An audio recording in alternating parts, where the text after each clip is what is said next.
Et si je te disais que la solitude, ce n'est pas une faiblesse, mais au contraire une force? On pense souvent qu'être seul, c'est triste, que c'est un signe en fait d'échec. Mais la vérité, c'est que la solitude cache un pouvoir énorme. Un pouvoir qui peut en fait te rendre plus fort que jamais. Dans cette vidéo, je vais te montrer pourquoi être seul peut transformer en fait ta vie. Pas comme une punition, mais comme une opportunité. Une opportunité de grandir, une opportunité de créer et une opportunité en fait de devenir plus solide intérieurement. Reste bien jusqu'à la fin de la vidéo parce que tu ne verras plus jamais la solitude de la même manière. Aujourd'hui, on est connecté 24 heures sur 24 sur WhatsApp, sur TikTok, sur Instagram, sur Netflix, sur YouTube. On est toujours entouré, toujours distrait, toujours dans les fêtes, toujours dans des mariages. Mais à force d'être partout, on n'est plus avec soi-même. Et c'est là que la solitude entre en jeu. La solitude, c'est le moment où tu peux enfin entendre ta propre voix, écouter tes vraies pensées, écouter tes idées, tes vrais besoins. Et ça, c'est un pouvoir énorme. La majorité des gens voient la solitude comme un problème. Tu es seul, oh, je suis désolé, je te laisse tranquille dans ton coin. Comme si en fait, rester seul voulait dire que tu manquais de quelque chose. Mais en réalité, ce n'est pas l'absence des autres qui compte. Mais ce qui compte vraiment, c'est la présence de toi-même. La solitude, ce n'est pas de l'isolement. C'est un espace pour te renforcer, un espace pour te rencontrer avec toi-même, un espace où tu te comprends, où tu apprends à te connaître toi-même sans le regard des autres, sans l'influence des autres. Regarde par exemple les grands penseurs, les créateurs, les leaders. Prenons l'exemple par exemple de Steve Jobs. Il faisait de longues marches, seul, sans personne, sans écouteurs, sans rien. C'est là qu'il trouvait en fait ses meilleures idées. Nietzsche disait quelque chose de très important. La grande solitude est nécessaire pour la grandeur. Tu comprends que si tu restes souvent seul, tu vas faire des choses grandes. Même dans les arts martiaux, les maîtres passent du temps seuls. Pourquoi? Parce que la solitude, c'est un laboratoire. Un laboratoire pour les idées, les décisions et le courage. Et toi aussi, tu l'as déjà vécu.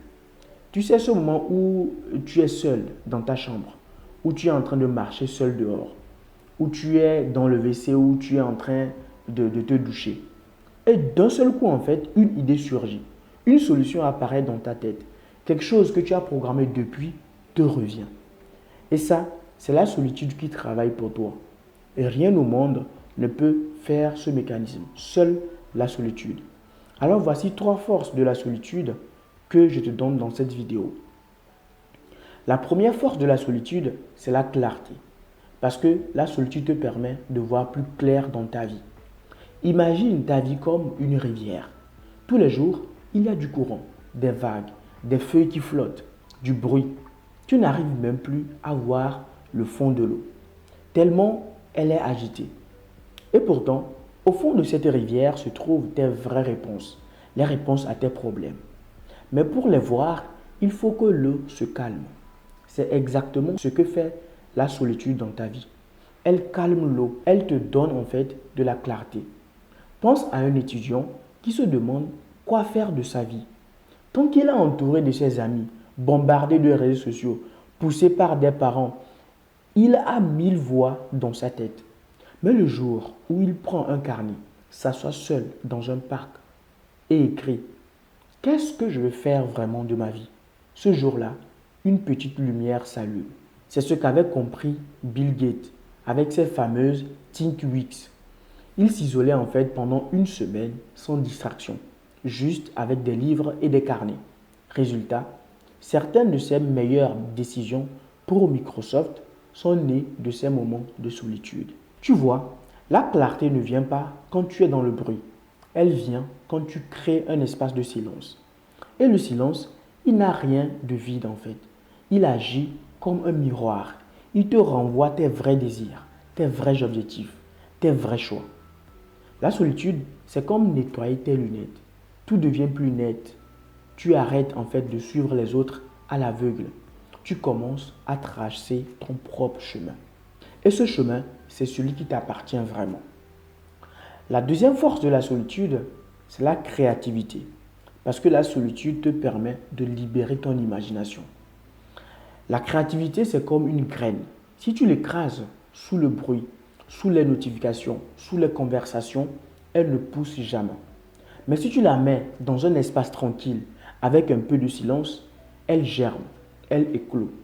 Et ça, c'est le rôle que joue la solitude dans ta vie. Prends l'exemple de Beethoven. Il avait une habitude étrange. Il marchait seul dans la forêt, des heures entières, avec un carnet à la main. Ces symphonies, elles sont nées de ces marches solitaires. Pourquoi?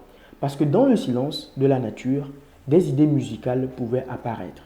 Le chant des oiseaux, les feuilles qui chantent, les feuilles qui balancent, tout ça là, en fait, créait une imagination, une créativité dans sa tête. Pense aussi à J.K. Rowling.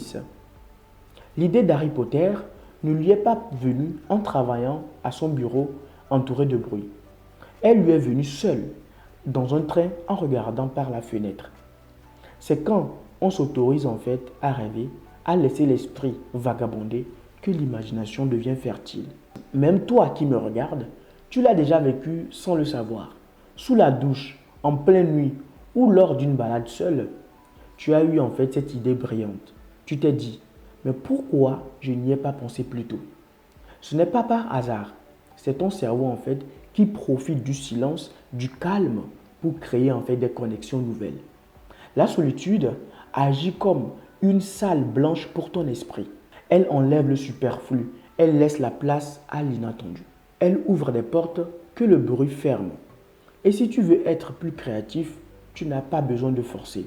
Tu as juste besoin d'un peu plus de solitude pour être plus créatif et imaginatif. La troisième force de la solitude, c'est la force intérieure.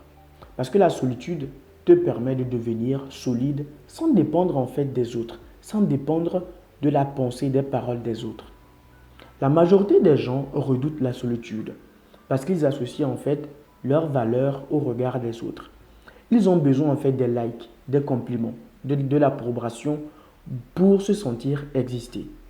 Mais si ton bonheur dépend toujours de l'extérieur, tu resteras fragile parce que les gens ne t'aimeront pas partout où tu iras. La solitude, elle t'apprend à bâtir ta force de l'intérieur. Imagine par exemple un arbre. Un arbre qui pousse seul, loin des autres. Le vent souffle plus fort sur lui. Il n'a pas l'ombre des autres arbres pour le protéger.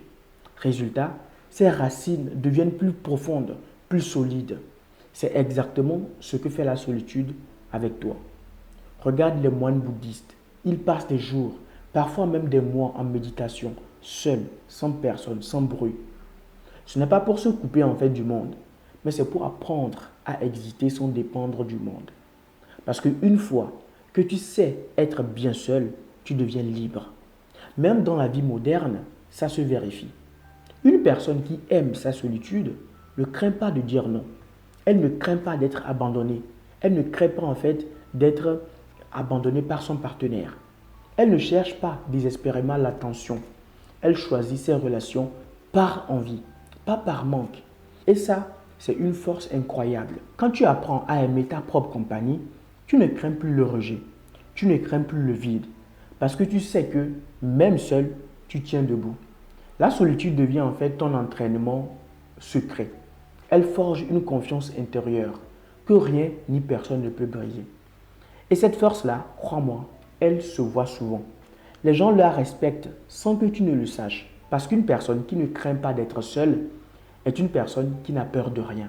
Alors, la prochaine fois que tu resteras seul, ne vois pas ça comme une punition, mais vois ça comme une opportunité de réfléchir, une opportunité d'imaginer, une opportunité de créer, une opportunité de te renforcer. La solitude, ce n'est pas un vide, c'est un espace et dans cet espace-là, tu peux construire la meilleure version de toi-même.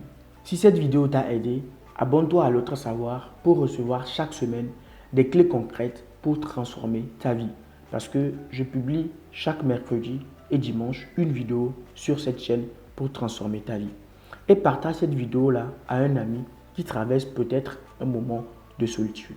À la prochaine. Ciao.